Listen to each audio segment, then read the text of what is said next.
Hal-hazırda gördüyünüz şəxs Türk kəşfiyyatının Azərbaycanlı rəhbərlərindən biri olub. Bəli, yanlış duymadınız, Türk kəşfiyyatı. Türk kəşfiyyatında adını sanını bilmədiyimiz yüzlərlə Azərbaycan Türk övladları olub.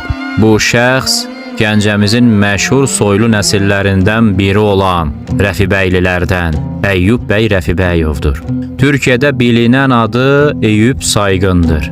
Eyüp Sayğın Türkiyəyə mühacirət etmədən öncə Azərbaycanda bir çox vəzifələr icra etmiş, Rusların amansızcasına yatırdığı Gəncə üsyanının fəal iştirakçılarından biri olmuşdu. Azərbaycan Milli Ordusunun Qarabağdakı 1-ci Piyada Alayının komandiri olan qardaşı Səməd bəy Rəfibəyli, əmisi oğlu Qafar bəy və digər şəxslərlə birlikdə müstəqilliyi bərpa etmək üçün Gəncə üsyanında yaxından iştirak etmişdir. Üsyan amansızlıqla yatırıldıqda təqiblərdən qurtularaq 1920-ci ilin iyununda bir qrup silahdaşı ilə bərabər Türkiyəyə keçə bilmişdir. Xatırladım ki, Eyüp Sayğın bir müddət Nuxa, yəni Şəki qəzasının rəisi də olmuşdur.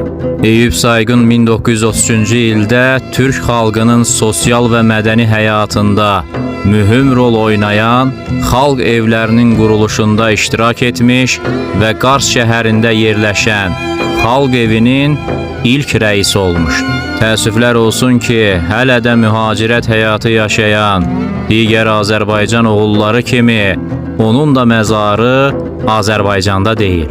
1979-cu ildə vəfat etdiyi Ankara şəhərindədir. Ruhu şad olsun. Dininizi her zaman diri tutun. Sizi ondan başka koruyacak hiçbir şeyiniz yoktur. Kin, doğru hedefe yönlendirildiğinde en müqəddəs koruyucu silahdır.